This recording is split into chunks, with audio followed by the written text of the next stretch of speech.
It's amazing seeing the mix of different species and people and kinds of characters. We're in these incredible, fantastic worlds and planets. Because this franchise is so large and so huge and so tremendous, there are many stories that have yet to be told. Take 9, Mark. Set a course for Bogano. When you're working inside of the motion capture volume, you have cameras on the ceilings, on the sides, and on your face. And they're capturing every single bit of your biomechanics. We can literally run and chase each other and jump and take swings at each other. So it's the closest to playing in my backyard at 8 years old of any job I've ever had. Action.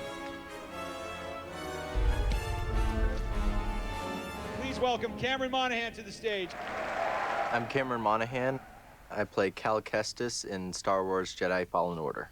Cal was a young Jedi Padawan during Order 66 when all of his kind were murdered.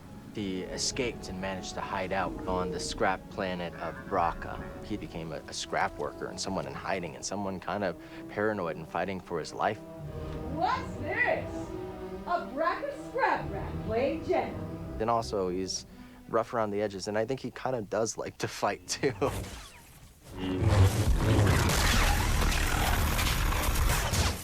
Gonna need to get through here.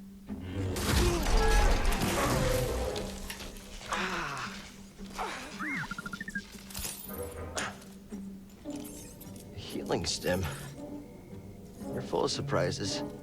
BD-1, our buddy droid, is a wonderful addition to the droid family. He was sort of designed as like an adventure companion. By having me operating this little guy as a placeholder for the animators, it's also nice for the other actors to have something to play opposite, and so that's kind of fun because then I can inject a little personality I feel that BD-1 has. The two of them have a really wonderful relationship. In many ways, I think Cal's kind of best friend across the story. Real moves on you.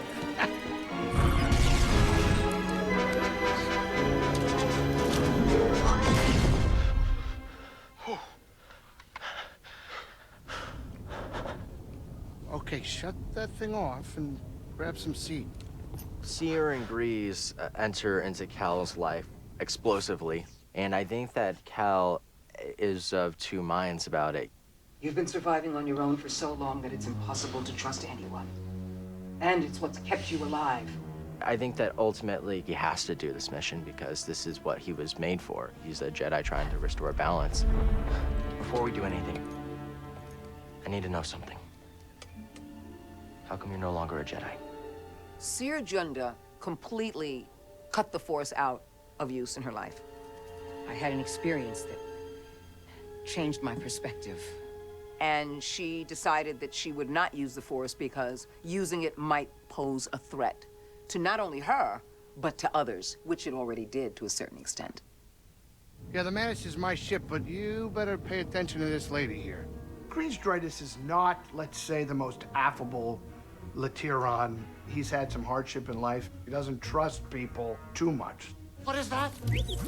Get off my sofa! I hope you found something better out there than this droid. Oh, calm down, Grease. He's got something he's running from, and it puts our hero in a very precarious position. Let's see what he's got. Damn it, Grease. But, by the way, a nice guy. Heart of gold. This place seems abandoned, but... You trespass, Jedi. Hi, my name's Tina Ivlev. I play Marin in Star Wars Jedi Fallen Order. You must be a Night Sister. Dathomir is forbidden to you. Leave at once. Easy. She's from a coven that is extinct now. She's the last of her kind. She can raise the dead pretty much whenever she wants. Cal and Marin come from a similar background of loss they both experienced watching those that they care about die. She's spent her entire life growing up believing that the Jedi are responsible for killing her sisters. They will have their revenge. Marin has a wall up in a similar way that Cal does at the start of the story. It takes him proving himself over and over and over and over again for her to realize, like, okay, maybe this guy is telling the truth. That was really fun for me to play because Marin is socially, like, she doesn't understand, like, what a normal relationship between people looks like. Sorry. Who was that back there? Imperial Inquisitor. She's a Force user hunting Jedi survivors. My name is Elizabeth Grujon, and I play the second sister. She was training to be a Jedi, and her master ended up betraying her not only by leaving her behind, but then also by giving up her location to the Empire.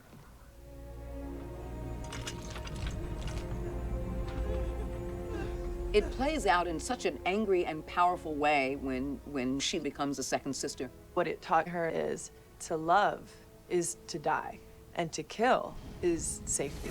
She was tortured to the point in which psychologically and emotionally the damage had been done.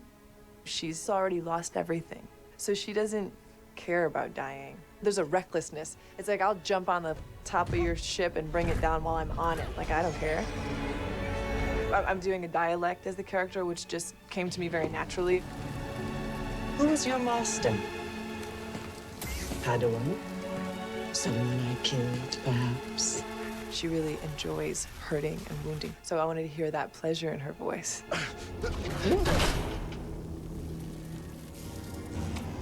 Not bad. You're learning. And cut. Okay. Now, I've done a lot of character makeup stuff where I've sat in a makeup chair for 4 hours, 5 hours before I got to the set. Getting to put grease-dritis on and not have to go to the makeup chair, that's an extraordinary gift. The cast and crew become such a family. We do warm-ups together before every rehearsal. We have breakfast and lunch together every day, so it feels like, hey, like, these are my people. I hope that people walk away with a really wonderful sense of these characters, of the adventure and story that they've been along for the journey with. You know, the story is about learning to trust and trusting in the Force and what that means. It's about coming together for a mutual purpose and to trust in the fact that ultimately, if you do the work, then maybe, just maybe, the tide will change.